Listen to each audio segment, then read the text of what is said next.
Dito po kami sa likod nagpapalang. Oh, Laki hati na han eh. Laki. May mga nahulog na sampalokan eh. Mga hinog na yan. Kinikilig po si Teo sa asin. Siguro na sa asin ni Teo may...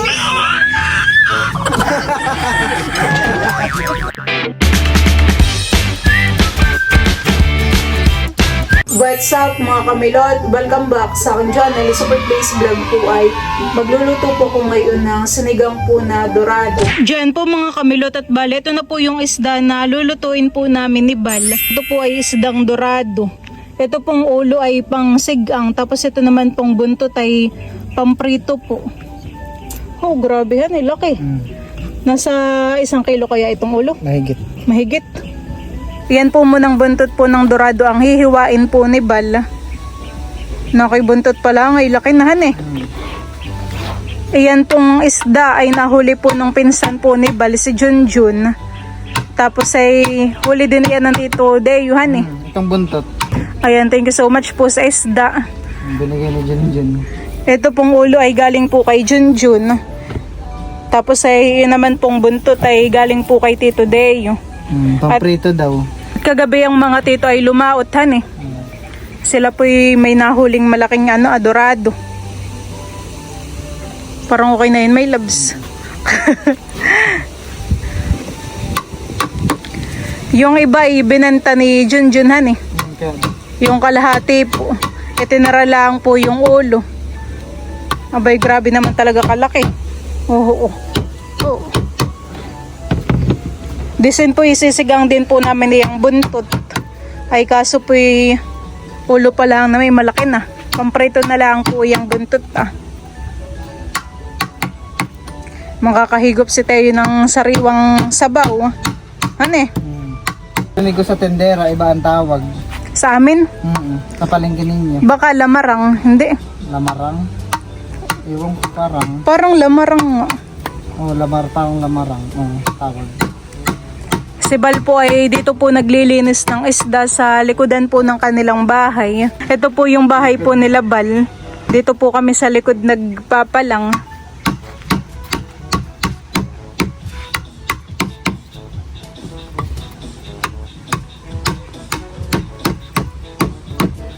Magkano pala ang kilo ng ganay ang dorado? Ay, iyon ko lang kay Junjun. Pero parang, ewan ko nasa...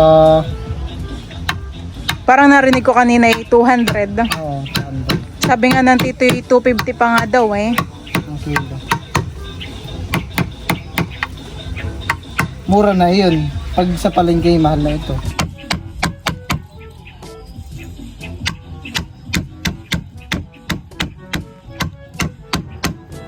Nakimatibay yung tinikhan eh. Sabi ni tita ay matibay yung ano daw nito. Yung Buto. tigas ng buntotan eh. Oo. Tatanggalin mo pa ito, hindi na. Tatanggalin. Sariwang sariwa po ang isda. Parang ang gusto ko din ay yung mata ng isda. Ha? Malinam naman eh. Sa mata. Oo.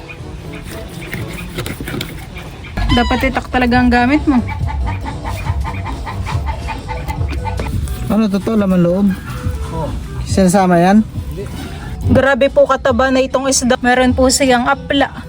Ito po Bali yan po mga kamilot at ito na po yung ulo po na yung dorado. Bali ito po ay napisang na po ni Bal. Ito po ay lilinisan pa po niya. Tatanggalin pa po niya yung mga hasang. Laki Hati na han eh. Laki. Hihiwain mo pa ito dito Dinadaing rin kaya ito? Hindi. Hindi na. Parang the best na luto talaga din ay sinigang. Han eh. Okay muna yung tatanggalan ng asang. Ayan po mga kamilot at bali na palang na po ni Bali yun pong ulo at buntot po ng dorado. Hugasan muna natin. Ayan po yung hugasan po muna namin. Lilinisan na po. Para po natatanggal yung mga dugo niya eh.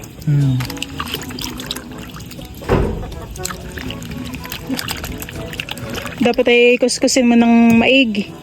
Para matanggal yung para matanggal yung lansahan eh.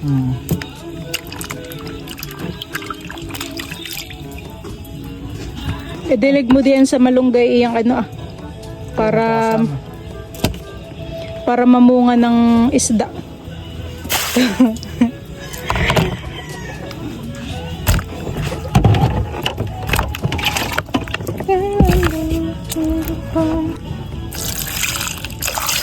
Huhugasan po ulit ng panibago.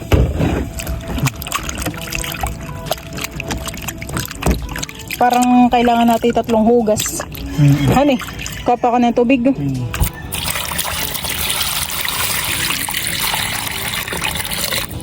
Iyan po ay pangatlong hugas na. Hani, Last na. last na hugas na po.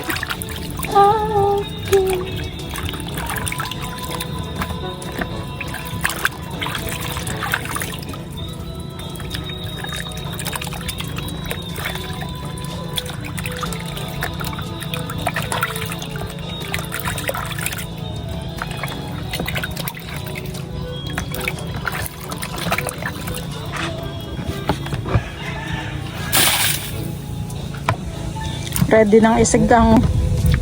Ready to cook na. Bali yan po mga kamilot at si Bal naman po ngayon ay nanunungkit po ng sampalok. At yan po ang aming iaasim po dun sa dorado. Madaming bungahan eh. First time ko lang po ngayon makakatikim po ng sinigang sa sampalok. Yun talagang as in sampalok na bunga. Ang natitikman ko lang na sampalok ay yung sinigang mix. Yung nabibili po sa tindahan.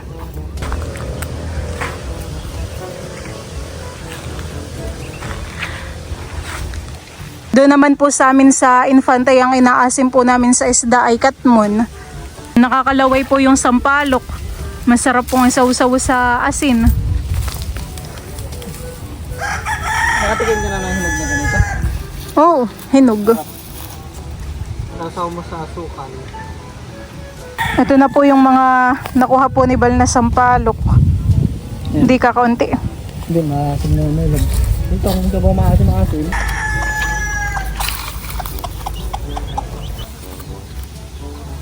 May mga nahulog na sampalok han eh. Mga hinog na yan. Parang sarap pulutin. Ikaw, pwede naman. Pinapulot naman din yan namin. Diyan po mga kamilot at ako po ngayon ay magluluto na po ng sinigang po na dorado. Habang ako po ay nagpapakulo po ng tubig ay nilagyan ko na po ito ng kamatis. Nalagyan ko din po ng sibuyas. Tapos po ay ng siling green. At luya po. Bale ito pong ating sampalo kaya akin na rin pong ilalagay. Ako pa ay maglalagay na din ng asin. 12 seconds later. Ayan at kuluan na po itong ating sabaw. Bali yung mga isda po yakin na pong ilalagay. Iyon pong ulo po ng dorado. Bango.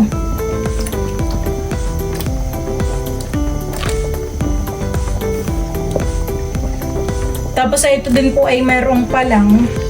Oh, ay dami po pala na yun. Laki. Sasama ko na din po itong buntot.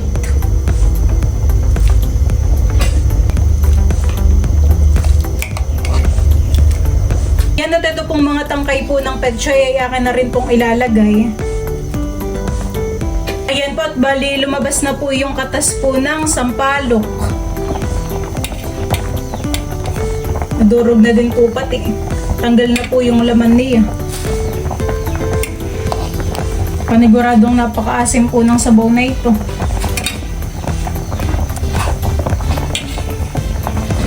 Ayan po, akin na pong ilalagay ito pong dahon po ng petchay. At ayan pong ating isda ay luto na.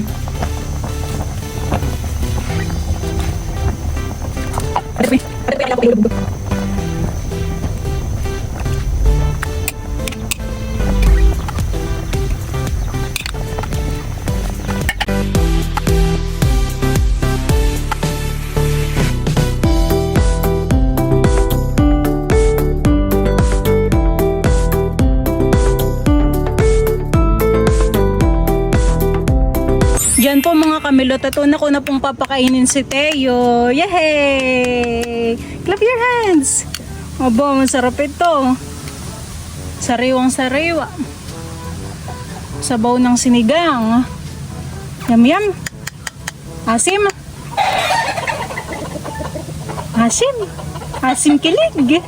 Asim kilig naman. Jesus. Sarap ang luto ko, Teo. Ha? Masarap po ang luto ko. Baga? Wow, nagustuhan po ni Teo. Oh, eat. Teo. Eat. Asim. Talagang maasim yan. Talagang maasim eh. Asim kilig. Asim kilig. Kaya na ikaw ng malaki. Dali.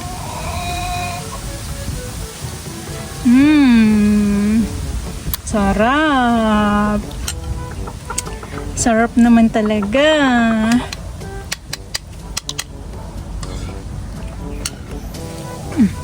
Dali. Ay sus. Ay sus. Asim na asim. Higop ng sabaw. Oh, hindi po maipintang mukha. Oh, eat. Abo, nagkakalap your hands. Namimiss na yan ng lola. Namimiss na po ni mama si Teo. Abo, nag-close open pati pag nagustuhan ng luto. Oh, eat. Eat.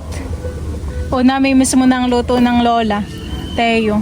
Namimiss mo ng luto. Mahalan. Eat. Talaga. Kinikilig po si Teo sa asim siguro. Antak sabaw.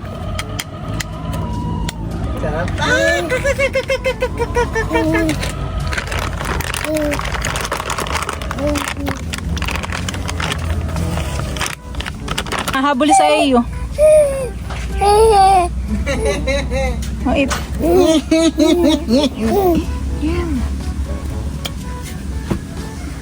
Arabanis.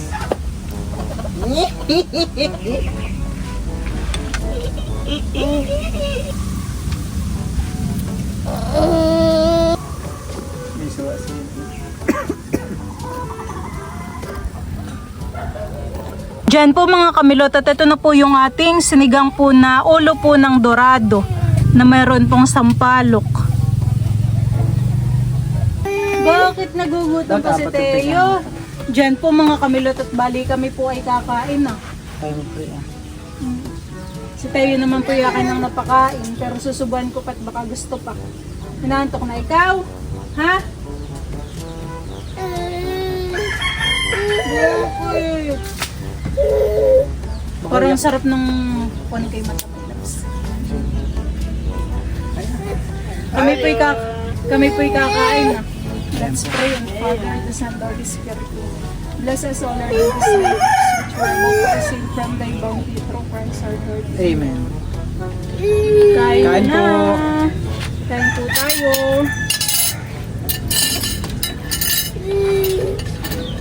Kain na po kayo.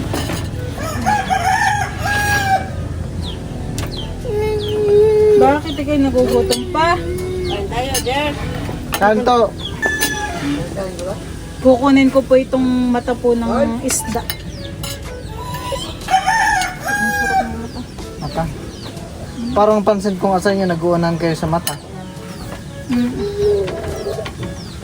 Sila Kim, Idro, may hilig din sa mata ng isda. Kain ka, Teo?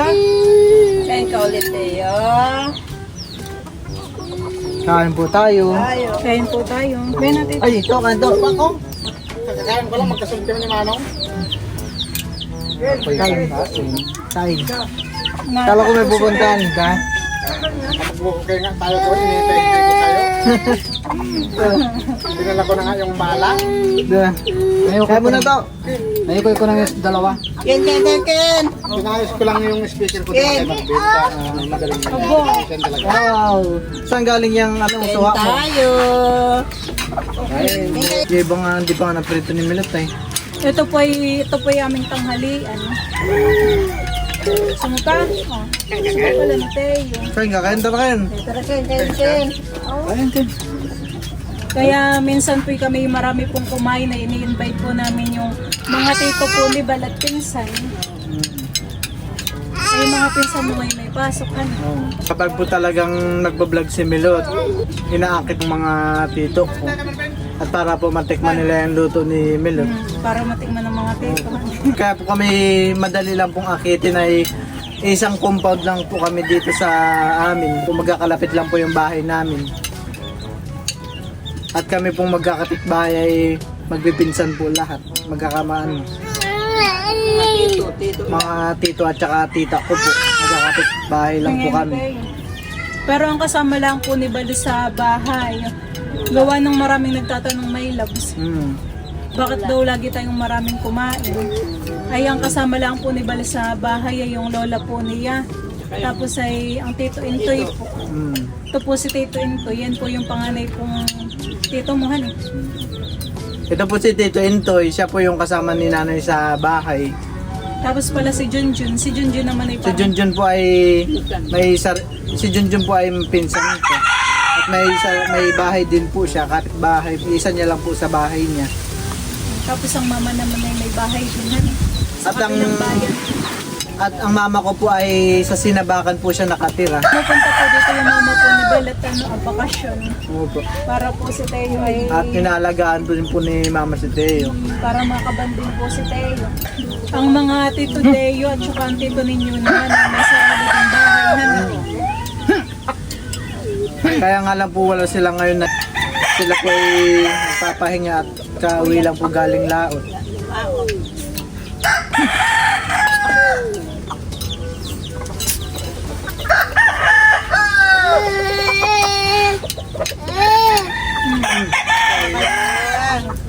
Pag hindi naman po kami nagbablog na Bal, ay sa kanya-kanyang bahay po kumakain. Kanya-kanya pong luto. Kanya-kanyang luto.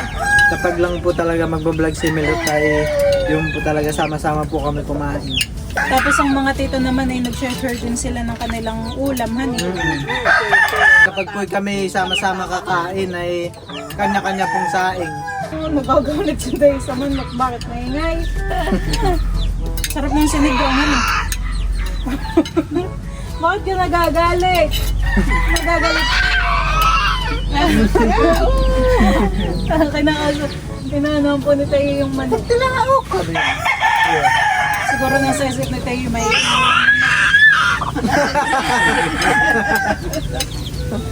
Ginagaya mo manok? Magaling na ka sa Tayo. Sarap ng isda. Nagagalit po si Teo sa mga manok. Maingay daw po.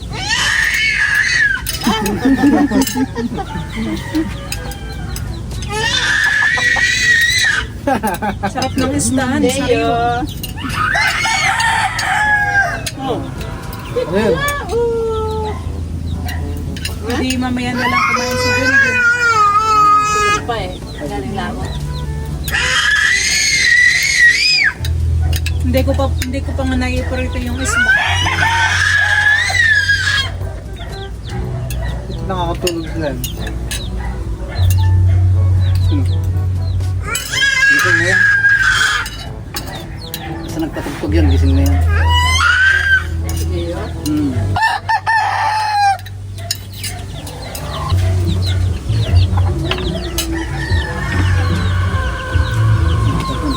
May isda pa doon sa laban. Sarap ng sabaw. Ano pa lang masasabi mo at first time mo magluto na pang-asim may isang palot talaga. Masarap. Para din siyang sinigang mix. Bago sinigang. Pero ito talaga yung mismong bunga, hani. Mas masarap talaga yung bunga kaysa yung ano. Parang gusto kong magdala. May mga puno naman sa amin ng sampalo kaya kasi bihira. Pag uuwi tayo, ako ay magdadala pag maraming bunga. Ito naman po yung hindi nabubulok agad, hani. Huwag mo lang lagay sa rep. Diyan po mga kamilot at bali kami po ay tapos ng kumain. May mag-outro at matagal-tagal na yung last outro ko. Parang thanks for watching na lang, hani.